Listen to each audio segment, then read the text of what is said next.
بسم اللہ الرحمن الرحیم۔ آج 6 سپٹمبر 2022 اور وطن عزیز کو اس وقت سیلاب کی شکل میں ایک آزمائش، سزا یا ہمارے گناہوں کا نتیجہ کی صورت میں ہمارے اوپر ایک اللہ تعالیٰ کا امتحان آیا ہوا ہے۔ اس صورت میں ہمیں کیا کرنا چاہیے؟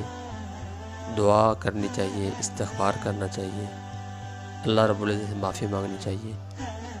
اللہ کے نبی صلی اللہ علیہ وسلم کے بارے میں آتا حضرت انس رضی اللہ عنہ فرماتے کہ اللہ کی قسم حضور نبی کریم صلی اللہ علیہ وسلم کے زمانے میں تھوڑی سی بھی آندھی چلتی تو آپ علیہ الصلوۃ والسلام فوراً مسجد میں تشریف لے جاتے، اور جب تک آندھی بند نہ ہو جاتی آپ علیہ الصلوۃ والسلام سے مسجد سے نکلتے نہیں تھے۔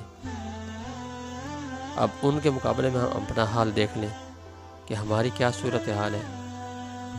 لہٰذا زیادہ سے زیادہ استغفار اور اللہ تعالیٰ سے معافی کی ضرورت ہے۔ حضرت ابو ہریرہ رضی اللہ عنہ فرماتے ہیں کہ رسول اللہ صلی اللہ علیہ وسلم نے فرمایا کہ اللہ کی قسم میں دن میں 70 دفعہ سے زیادہ اللہ سے توبہ استغفار کرتا ہوں۔ اور حضرت عبداللہ بن عمر رضی اللہ عنہ فرماتے ہیں کہ ہم لوگ رسول اللہ صلی اللہ علیہ وسلم کی ایک نشست میں شمار کر لیتے تھے کہ اللہ کے نبی صلی اللہ علیہ وسلم 100 دفعہ اللہ کے حضور عرض کرتے تھے رب اغفر لی وتب علی انک انت التواب الغفور۔ یہ حدیث جامع ترمذی سنن ابی داؤد وغیرہ میں ہے۔ تو بہرحال جو ہے زیادہ تر استغفار اور دعا کی ضرورت ہے۔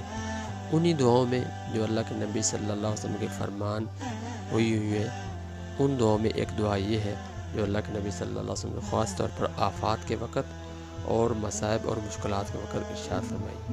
وہ دعا یہ ہے، آپ بھی یاد کر لیں۔ بسم اللہ الرحمن الرحیم۔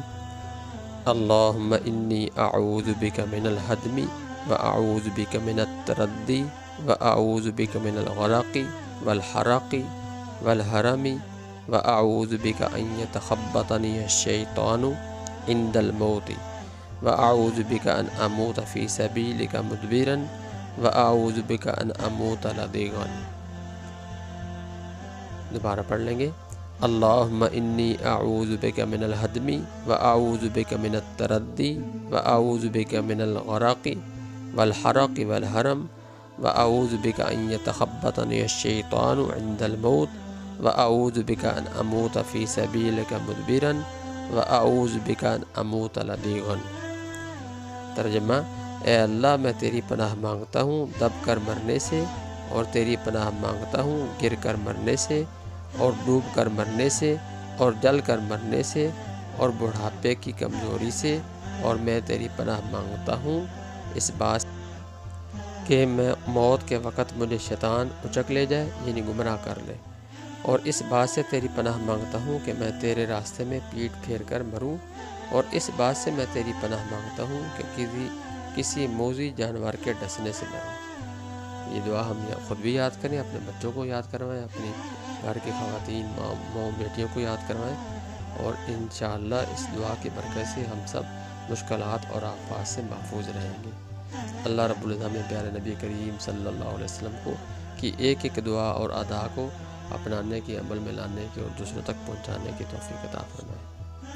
اگر عربی دعا یاد نہیں ہو سکتی فی الحال تو اردو ترجمہ پڑھ لیا کریں، اردو ترجمے کے ساتھ دعا کر لیا کریں، ورنہ اصل میں عربی عبارت ہی ہے کہ جو یہ کہ اللہ کے نبی صلی اللہ علیہ وسلم کی زبان اطہر سے نکلے ہوئے الفاظ ہیں، وہ بہت ہی مبارک اور بہت ہی پرتاثیر ہے۔ اللہ تعالی ہمیں عمل کرنے کے توفیق عطا فرمائے۔